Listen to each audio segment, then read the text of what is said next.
viernes, ¿cómo les va? Comenzando un programa más en vivo. Y hoy vamos a tener un invitado en la segunda parte del programa. Vamos a estar debatiendo sobre la obligatoriedad o no del debate político de los candidatos en campaña. Nos va a estar acompañando hoy uno de los precandidatos por el Frente Amplio, Mario Vergara. Pero antes, si me permiten, sismo en Buenos Aires, o sea, se tembló la tierra en Buenos Aires. Llegó Trump.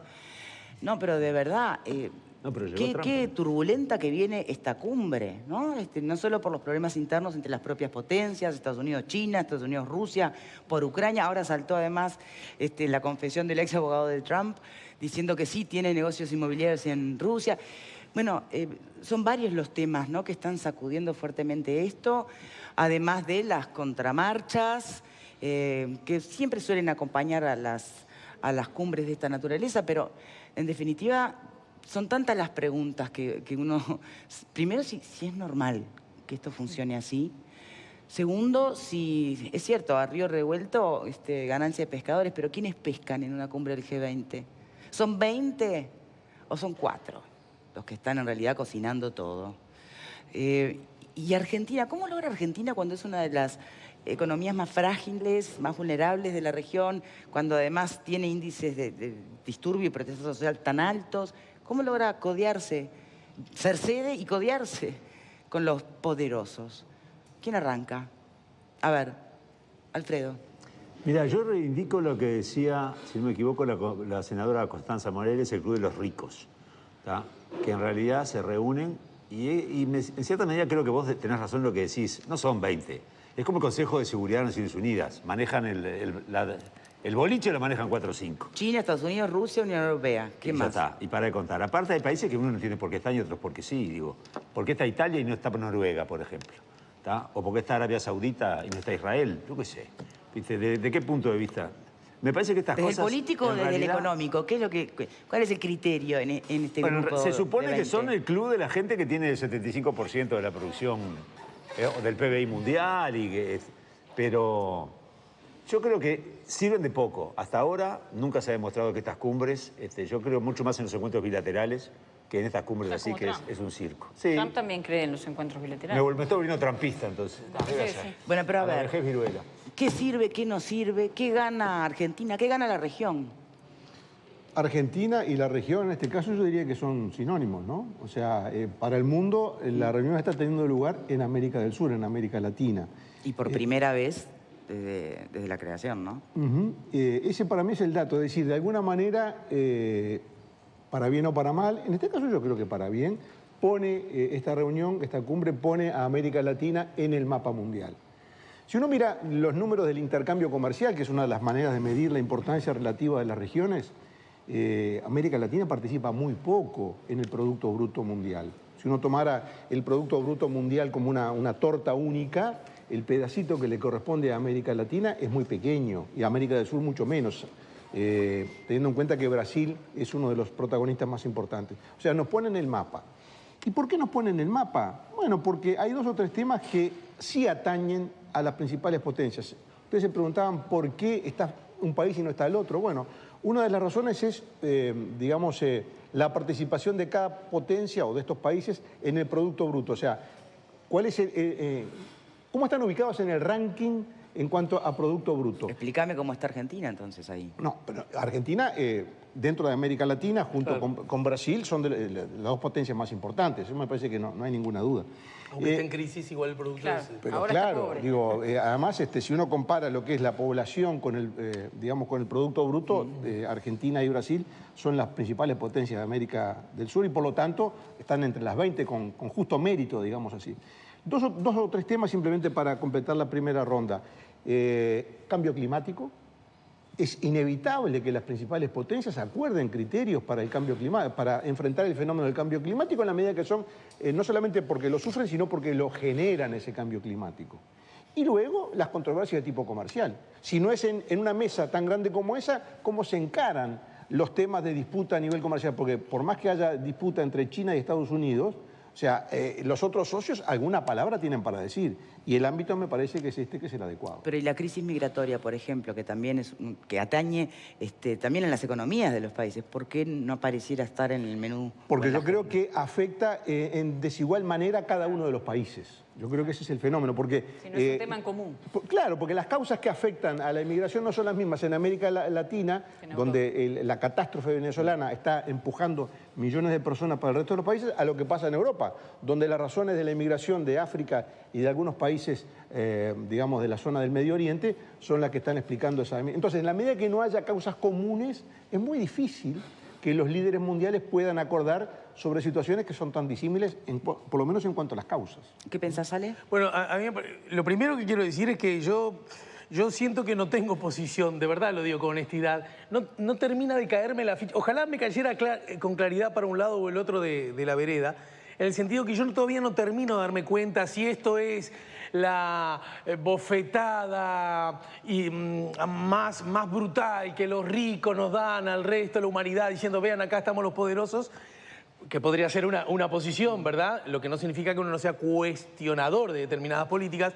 Y por otro lado, yo siempre tengo la idea, a diferencia de lo que dijo Alfredo, o mejor dicho, de lo que le entendí de lo que dijo Alfredo, yo creo bastante que las instancias de negociación, en particular para países como los pequeños, como los nuestros, ¿verdad?, en realidad los organismos multilaterales son los mejores, ¿verdad? El igual a igual no son escenarios que en general a países como los nuestros les convenga. Pero repito, son percepciones. Ahora, en este contexto, a mí me parece que hay dos o tres temas que de alguna manera nos importan particularmente a nosotros. Naturalmente, nadie los va a atender desde esa dimensión. Primero, está China cerca. Recuerden la posición explícita de China de formar un libre comercio con Uruguay más allá del Mercosur, como puerta de entrada a esta zona del mundo. Un asunto sobre el cual, curiosamente, creo que en su momento lo dijimos, Uruguay estaba predispuesto a ese hecho. ¿Se acuerdan? La delegación grande presidida por el presidente Vázquez.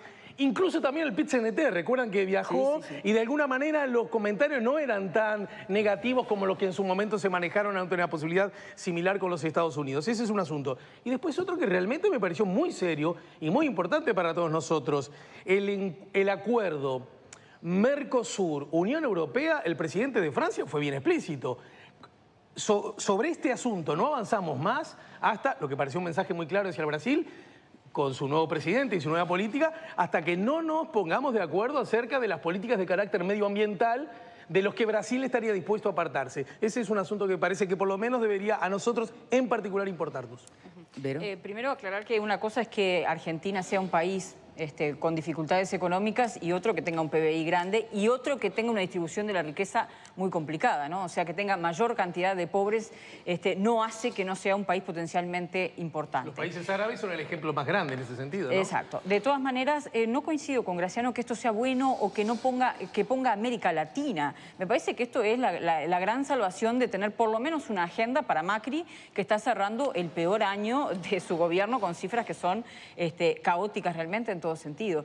Y justamente con respecto a lo que decía Alejandro, yo creo que Argentina está aprovechando ser la sede para tener sus acuerdos bilaterales. Uno de los jefes de Estado que no está en calidad de huésped, sino de visita de Estado, que la comienza cuando termina la cumbre del G20, es el presidente chino. ¿Y qué se queda a hacer en la Argentina? A firmar acuerdos bilaterales. ¿Con el Mercosur? No. Con Argentina. Entonces yo creo que aquí Uruguay está mirando todo esto como un simple espectador. No es partícipe de este asunto en un momento en el que justamente desde Brasil se dice que si el Mercosur no es rentable para Brasil, Brasil se va del Mercosur. Para mí es una oportunidad para el gobierno de Macri para tener un respiro, si esto termina saliendo bien, para tener un respiro en medio de este asunto y para posicionarse él con acuerdos bilaterales. Nos está ganando la jugada. Y nosotros miramos como espectadores con los aviones de Donald Trump acá y los 400.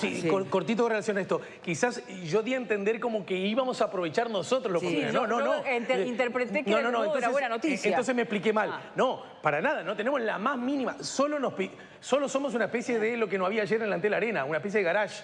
Exacto. ¿No? Para dejar los aviones. No, pero esto de que pone América Latina... Bueno, a ver, que defienda a Graciano el argumento, porque él sostiene lo contrario. Para que quede claro mi posición. Lo que establecía es que a nosotros en particular, esos puntitos, justamente los que acaba de ver, nos importan de sobremanera, ¿verdad? Que el presidente francés diga, ¡epa! Si Brasil sigue en esta, mirá que no hay Unión Europea-Mercosur. Hasta ahora pero no lo ha habido. Eso lo puede decir hasta ahora no lo ha habido igual sin eso. No necesita venir a la Argentina para decirlo. Y la otra cosa es justamente que nosotros debemos estar muy atentos a ese vínculo que puede establecer China con Argentina. Que si algo se hace, yo no lo vería como algo malo, porque nos daría la pauta y el precedente para avanzar más en esa dirección. Ojalá. Y a todo esto es peligro real, ya voy contigo, pero ¿a todo esto es peligro real de algún atentado terrorista?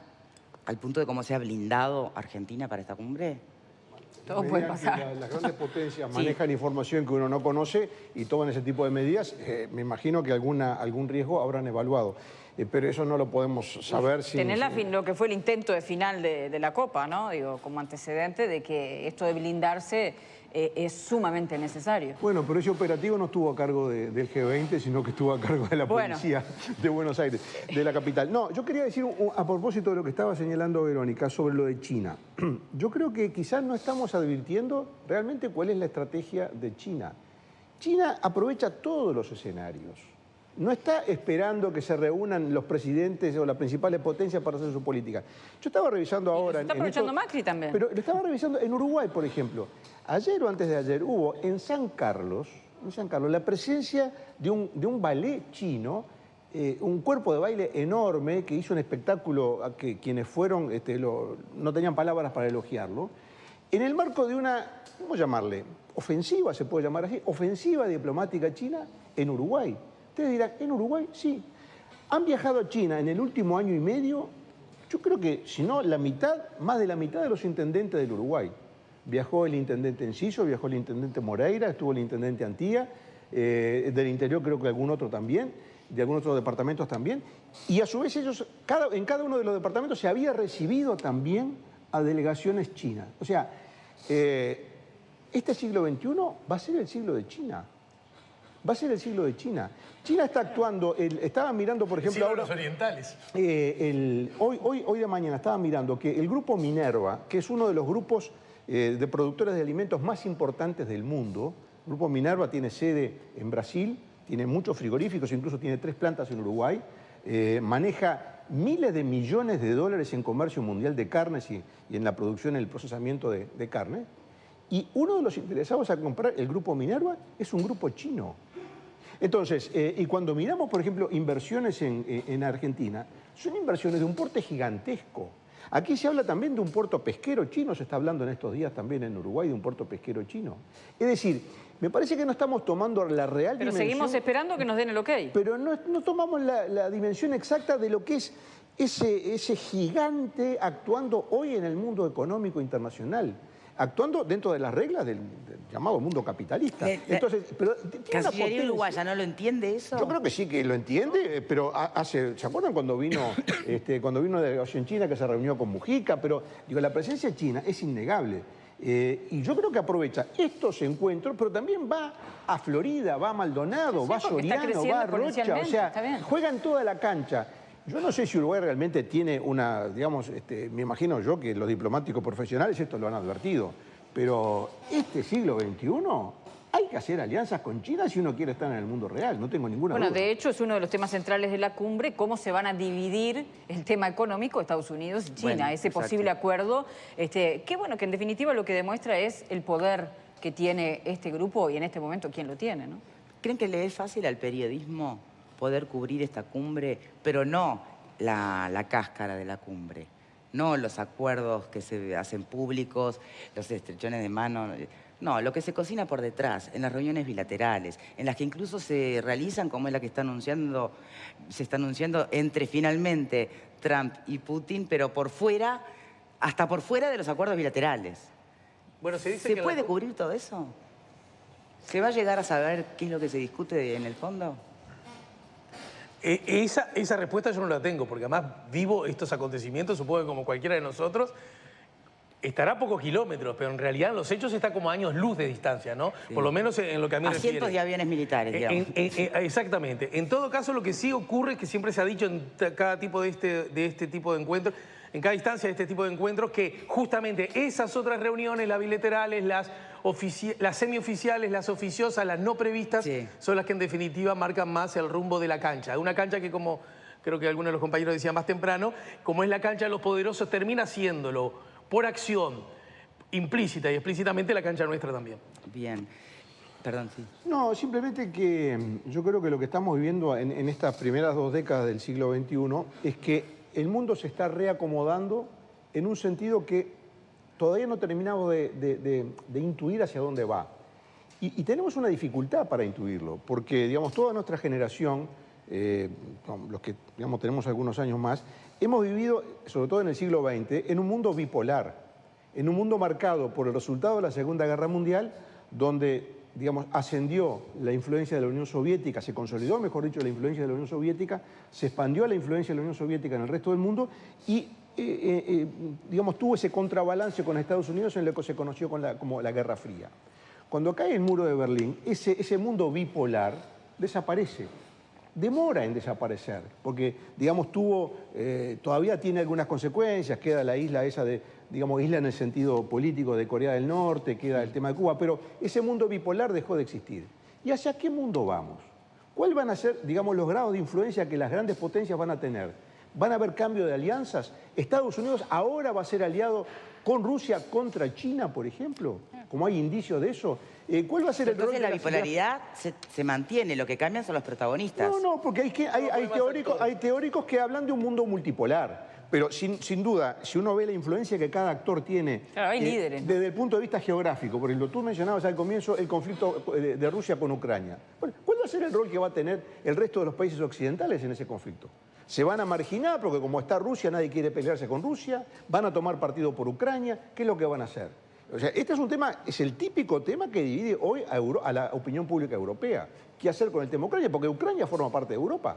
Entonces, ¿qué van a hacer? ¿Van a dejar a Ucrania librada a su suerte frente a ese intento de restauración del poder imperial ruso que entró de capa caída luego de la caída del muro de Berlín? Digo, son temas que a nosotros se nos escapa porque estamos acostumbrados a manejarnos con esquemas muy simplistas y cuando empezamos a desmenuzar los temas de la política internacional, nos damos cuenta, digamos, las complejidades que tiene, claro, los matices que tiene y lo lejos que me permiten preguntar, a la luz justamente de esa complejidad a nivel global que tiene la economía o los intereses económicos como digo, aparente interés primario o principal, nosotros, ¿a qué tenemos que apostar siendo Uruguay?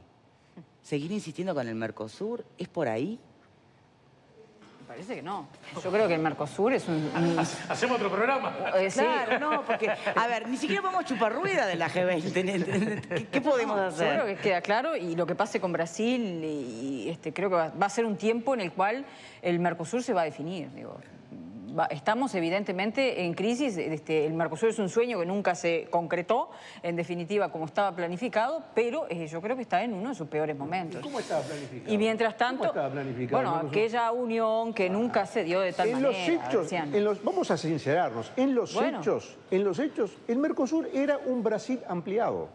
En los hechos era eso. Bueno, entonces ahora nos estamos sincerando también cuando Brasil dice, se terminó el patio trasero, no quiero más el patio trasero. Funcionaba como un Brasil ampliado. O sea, si Brasil hoy pone el señalero para el otro lado, claro, vamos a ir para ese otro lado. Sí. Porque en los hechos, ¿cómo funcionaba? Funcionaba poniendo barreras a los productos que venían del exterior, barreras comunes a los productos del exterior, y todo el comercio interno respondía a los intereses de Brasil. Tanto respondía que cuando a Brasil no le convenía que llegaran el arroz o los lácteos uruguayos, quedaban los camiones parados en la frontera y no se podía hacer nada. ¿Y por qué? Y porque los grupos de presión internos de Brasil presionaban al gobierno que lograba que se trancaran esas importaciones. Por eso nunca funcionó como tal. Pero es que en realidad era un Brasil ampliado. Bueno, por ahí entonces propongo hacer otro día un debate sobre el Mercosur a la luz del siglo XXI, ¿sí les parece?